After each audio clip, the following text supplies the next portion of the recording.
Well, hello everyone and welcome back. I'm Ben Glass, local attorney. This is the Live Life Big podcast where I get to interview interesting people in our community, small biz owners, physicians, health politicians. And today I've got Dr. John Dombrowski from the Washington Pain Center.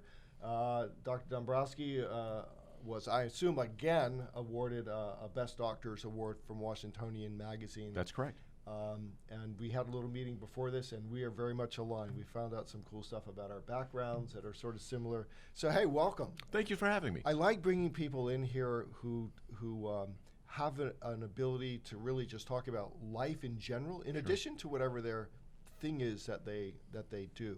So let's talk just a little bit about like how you got to where you are, because we both grew up in Northern Virginia. You're a couple years younger. You went to O'Connell. We both grew up Catholic. Talk to us about that path. Sure. Well, you're right. I mean, my mom and dad were just kind of regular middle-class people. My dad was a government worker. My mom stayed home taking care of me, and that was enough work for her. So then I went to O'Connell, then went to University of Richmond, graduated there with biology and chemistry major, and then went to Georgetown for medical school. And then from there, I went to Yale to learn about anesthesiology as well as pain medicine. A lot of people talk about, well, why did you choose anesthesiology? So anyone who's interested in medicine, I will certainly give a plug for it, is that I enjoyed so many aspects of medicine, taking care of women, kids, older folk, things like that. And so as an anesthesiologist, you do OB, peds, cardiac anesthesia, the whole potpourri. But the other thing I found out when I was in medical school, a lot of patients didn't take their medication. So as an anesthesiologist, everyone is taking their medication because I'm giving it to them. Right. And most men really do enjoy a immediate gratification. They see a problem, they take care of a problem, and I know I fixed the problem. And anesthesia is exactly the same way. I put you to sleep, I woke you up, you left the operating room, I know you're going to be perfect, and those so it's are great. Deep sleeps. Yes, exactly. The best sleep of your life. But we always wake you up. You always wake us up, and that's the good part. I once heard anesthesiology described as something like 99% of the time pretty boring, and 1% of the time sheer hell's terror. breaking That's loose. right, sheer terror. Right, yeah. exactly. Yeah. Well, hopefully we don't have too many of those events, but it can happen because we're dealing with human beings. Yeah. So eventually, though, you found yourself in the pain management world, and of course that's been big news the last few years with the opioid crisis in America and things like that. And in our practice, we represent a lot of people either been in a car accident or they got disability issues and they're dealing with pain. So I find that world fascinating. So to that point, so I loved anesthesiology, but I love talking to people. Yeah. And if I'm a good anesthesiologist, I'm going to talk to you for 3 minutes. You're not going to remember me. I want to be rememberable. So that's why I really started doing pain medicine. I had a pretty good skill set with my hands, but I just liked engaging patients. And my mother always said, you're a good diagnostician because you listen. And so that's what you have to be a good pain physician, I believe, is to listen to patients, listen to their story. So often, and I understand this, physicians are pressed for time and, for good or for bad reasons, and they just want to focus on the labs, give me the MRI, and then I'll tell you what you have. I think that's backwards. Right. You start. How about we with the talk person. with the patient? Yeah. How about you tell me what the problem is? Instead of treating the MRI, let's treat the patient. And for whatever reason, that seems to be a little bit more positive results than perhaps other ways. So I do really enjoy the pain perspective. And you're right, with the opiate crisis now, we're sort of re-engaging the role of the anesthesiologist, of the pain physician, in terms of taking care of these patients. Many of the patients that I've seen were taken care of by internists or nurse practitioners or PAs or primary folk, which are great, and they just wrote scripts of medications. Sometimes that was helpful, and sometimes that wasn't. Right. And now we've seen the dial turn way back on these medications, so now patients are truly in pain, medicines have been taken away. What do? This is one of the things we hear in our practice for that person who is legitimately has a condition or a prior injury who needs it. So what do you say to that person who's now caught in the vortex, I think? Well, the good news about getting older is you've seen many different things. Yes, yes. I've seen wide ties, I've seen really narrow ties, and we're going back to wide ties again or something like that when things are in vogue. I grew up in an era when I was in med school, don't give anyone any medication for fear of addiction. That's how I grew up. That's a start. And then all of a sudden we started in the late 80s, early 90s. Pain is a medical problem. It needs to be medically treated. These are disabled people. We need to treat them with pain medications. And sure enough, there's a company called Purdue Pharma. We have a pain medication. The government says we need to treat pain aggressively. We made the pain the fifth vital sign that need to be treated. So what did we do? Well, we gave you medicines, and we gave you a lot of medicines. And the pendulum then swung from this all the way nothing to this way all the way everything. And we drowned you in OxyContin. Right. And now we're going back to somewhere in the middle. So everything in life, it's always someplace in the middle. But to your point, these patients need to be, talked to. Do you have any risk of addiction? Do you have any aberrant behavior that I need to be cautious of? Maybe we can come up with another plan, or maybe opiates are fine, but then we just write them as needed. Or do you find today that physicians are on edge about this? Markedly so. You mean particularly the ones who aren't, their whole practice isn't like pain management like yours, but they're the internists and the neurologists. Right. Are they sort of afraid of the hammer of the government? So you're right, and I think one thing that I would say is that my role, and this is great with the podcasting or education like you do, is to educate these folks. Right. I can't write every prescription for everybody. That's ridiculous, and nor should I. My DEA number is nothing special from your DEA number, but I can educate you. Here are the things I'd be looking at. Here are the concerns. Here are the red flags, and here are things that are certainly appropriate. Go for it. It's the practice of medicine. You're a physician. You make your medical decision. So hopefully with education, you don't need to come to a pain physician. Let's talk a little bit about that patient who may have found themselves in the vortex, may be addicted to opioids, and really need to break that cycle, or they have really severe chronic pain, and I find them because I talk to them as clients, and sometimes it's really hard for me to change their mindset. And you start, I think, with mindset. We were talking earlier. And I think so. I always tell patients is, okay, let me understand this. You're on medication currently, and you're taking a lot of them. If you don't take them, you feel terrible. And if you do, and if you do take them, you barely feel normal. Is this satisfactory to you? And apparently it's not, because you're seeing me. Can we accept that as a premise? Yes. All right. Can I change a few things? You stay on your medications as is, but let me try a procedure, or let me try different medications, or usually it's a combination thereof. And if we get you better, then we know maybe you don't need the opiate. But they've never really been given that opportunity to show you can get off the opiate train. Or maybe if you can't get off the train, maybe you don't need as much. And that's what always makes physicians feel more comfortable. I'm not giving as much. And the DA feels comfortable with that, and everyone else. So that's good. And if I can get their mind to kind of, can we just give me a little bit, why don't we walk together for 2 weeks? You got my cell phone. Let me do a procedure for you. We'll come back to that point too. Yeah, because that's interesting too. Yeah. So if you notice that you're better, then you've proven to yourself you don't need these medications. So often, I just live every month, script by script by script. Yeah. And that's not a life. My job is to get you out of this crazy train. What I really like about your philosophy of living, is what I would call it, is that you start with the person, and you believe, as I do, that every person has the capacity, I think, to move their life forward. There is that small number of people who bad stuff has happened and their lives aren't moving forward at all.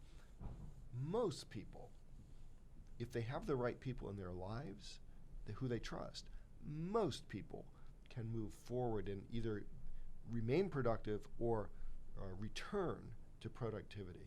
Don't you find that? Yeah, and I think what it is, so I took a course, actually was in personal coaching. Oh, this does not surprise me. And I kind of had that anyway, but I took the course, and that certainly made me a better listener, which I think is always positive, but also asking the patient certain questions. And they know their own answer, but they need someone to be a mirror in front of them to saying, is this kind of what you're saying? Yes. Okay. I can never make you pain-free. That's impossible. I am not Jesus. But if I make you a little bit better by 50%, 30%, some percentage, would that be acceptable to you? And most people say, yeah, I will gladly have that opportunity. But more importantly, outside of making you better by a pain number, and I hate that, what are you doing with it? Tell me what you do differently. Well, I sat on the couch and watched TV. Well, that's something different. I play with my grandkids. I'm actually, started walking a little bit more. And I always tell people success begets success. You'll feel better. You'll do a little bit more. And you'll do a little bit more after that. And then depression begets depression. And that, so I understand that. So we're trying to spin them in a different direction. And I always tell people when I see them the second time, I go, you look better. And they do want to tell me a positive answer. You know what? I actually feel a little bit better now. I'm sleeping better. All these other things that don't necessarily do with pain, but they're all aspects of their life are a little bit better, then their whole life starts to turn the corner. Doesn't he sound a lot like me, right? How much of these discussions do you have with loved ones, spouses, partners? Because, I mean, they're obviously usually playing a significant role in the patient's life. Do you have that kind of group discussion? Yeah. Always. Because they're living with this person. Yeah. No, with this HIPAA and all that sort of stuff, okay, that's all great. I'm an old-fashioned doctor. Let's sit down and talk. Is it okay if the three of us have a conversation? Yes. Right, yeah. Let's sit down and talk. He says he's doing, and the wife goes, he's not doing any of those things. Okay, would you like to tell me something different? Because it keeps that loved one, keeps that person honest. And then if the person is kvetching and telling all these problems, and then the loved one is saying, I never seen you happier. I've seen you walking now. I see you do all these other things. Again, okay, would you like to tell me the answer now? So a lot of it is it's a great balance, but also chronic pain and anything in life affects the whole family dynamic. It does. So we need to address the whole family dynamic. And sometimes people who are elderly, they've pulled Alzheimer's and things like that, and they're very sad cases. I will tell the loved one, they might keep complaining of pain, but just look at them. Do they look better? Don't ask them what their pain is, because they're kind of locked into saying something. Just look at their actions. One of the things I think you're really known for is helping that patient develop a team of healthcare providers or mental health care providers, and being very thoughtful about, what's the team we're going to assemble to help this person move forward with their life. So with that, a lot of times, you talked about chronic pain, and that certainly is true, but there are a lot of patients come to me with chronic pain, but they really have an addiction. And their chronic pain is really kind of minimal. It's what they're stuck with is the addiction. So then we will get them to maybe a methadone clinic or some sort of Suboxone. But the main thing is, to your point, getting a team together is, I don't do counseling. I don't know how to do counseling. Well, it doesn't sound like it, because it sounds like everything you say But I is do not have the counseling. credentials to do counseling. Right. So I will tell them, I said, you need a counselor. You need a psychiatrist or psychologist, all these other factors to kind of help you with your life, because that's going to get you the rest of the way. I can keep you from being sick with methadone or Suboxone or other treatments. And a lot of times I see people with chronic addiction, relapse. So instead of keep spending $30,000 to go to rehab, camp rehab, and that's great, 30 grand, hey, you're in camp rehab. I do great. I come out, I relapse. So now what we're doing is doing an implant called naltrexone that keeps you sober for 6 months to a year. So this is a great opportunity. It really takes about 6 months to kind of get your mind right. So this is another great way of kind of stopping spending money, and loved ones, parents are going broke over addiction, the love for their kid. And if I could do an implant, it's I hope he doesn't go, relapse, but why don't you buy this insurance policy? You hope you never collect a life insurance, but you have it because you don't want that relapse. How are people finding you mainly? Is it through referrals, through internet? Yeah, you know what? I always ask people. Yeah, well, speaking is always great, and this venue is always great because of education. But I kind of find it is through Dr. Google. Who referred you to me? I found you on Google. And I can't believe, you had great ratings. I could see going to a cool bar or restaurant based on Yelp. But, people are making medical decisions based on Google. I make legal decisions as well. This is the new world we live in, so I'm happy for it. And as long as they're using that as their criteria, then yes, we will do everything to encourage that.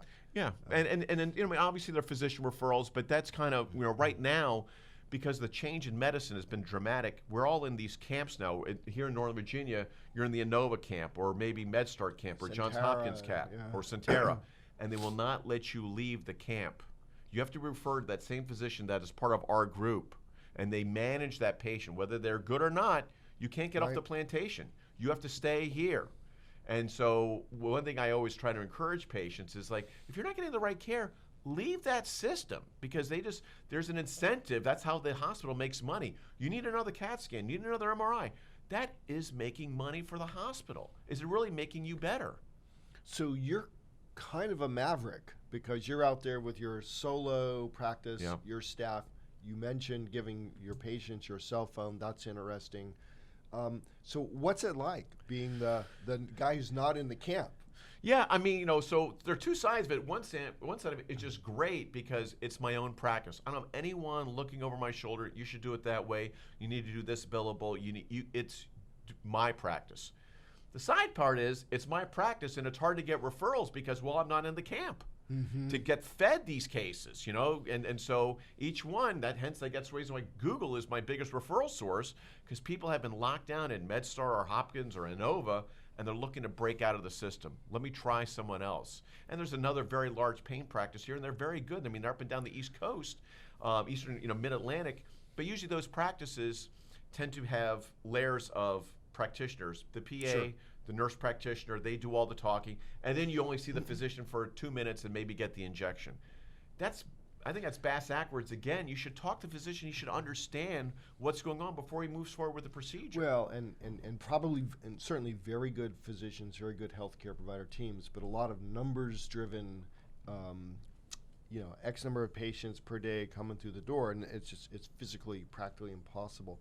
So let me sort of talk about Sure. this too. So what's the experience now?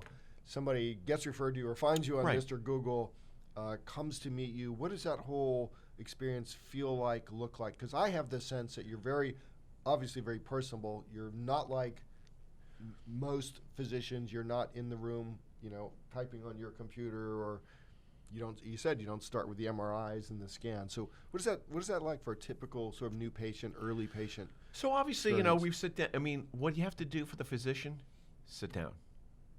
It shows you're interested. Don't stand up. Don't have your hand on the doorknob. Sit down.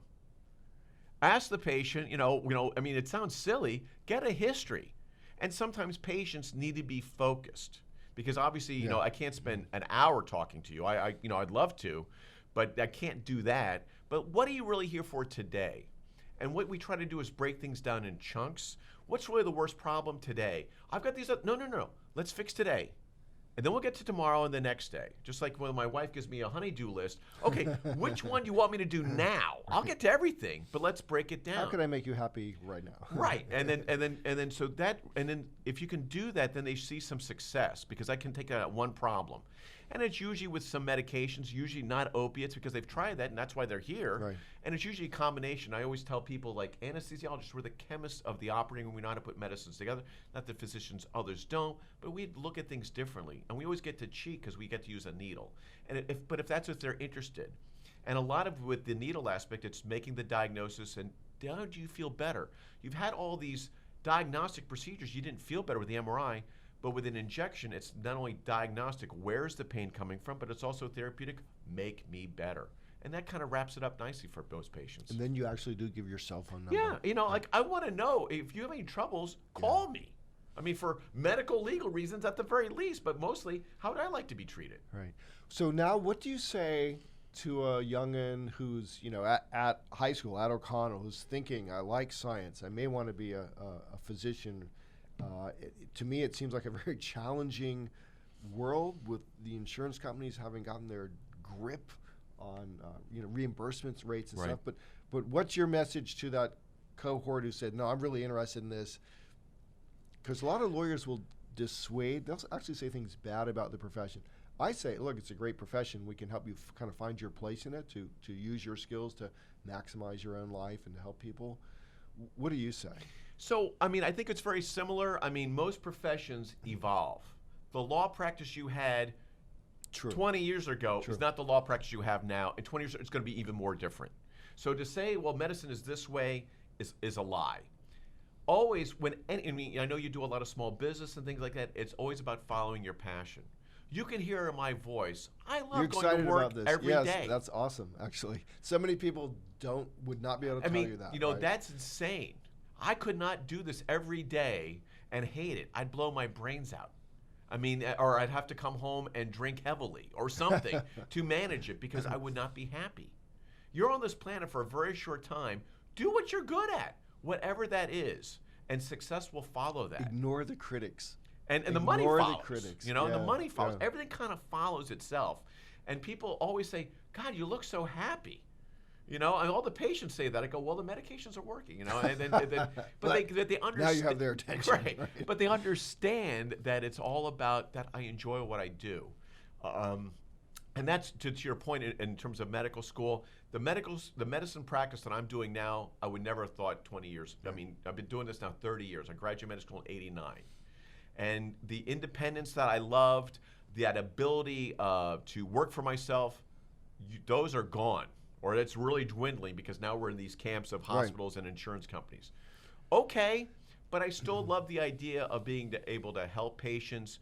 Love the challenge of science and seeing that applied physically in a patient. So that's still, if that's really a basis of it, that's okay.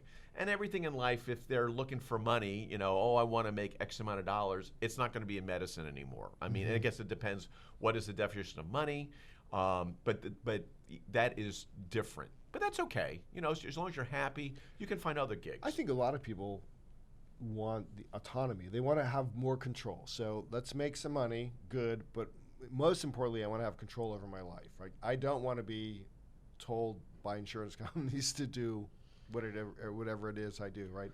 I don't necessarily want to be in a giant conglomerate with all sorts of rules. I want to be able to leave and go. In my case, I referee soccer games. I've got a bunch of kids. I like to be able to do that stuff. And I think you're saying there's still a place for that. Yeah, I think overall, again, a lot of the young folk that are coming out now, from my understanding, although there are a few, I'm sure, are always outliers. They are focused on a collective, like they work in teams and things like that. Being the maverick, being the individual, being a leader.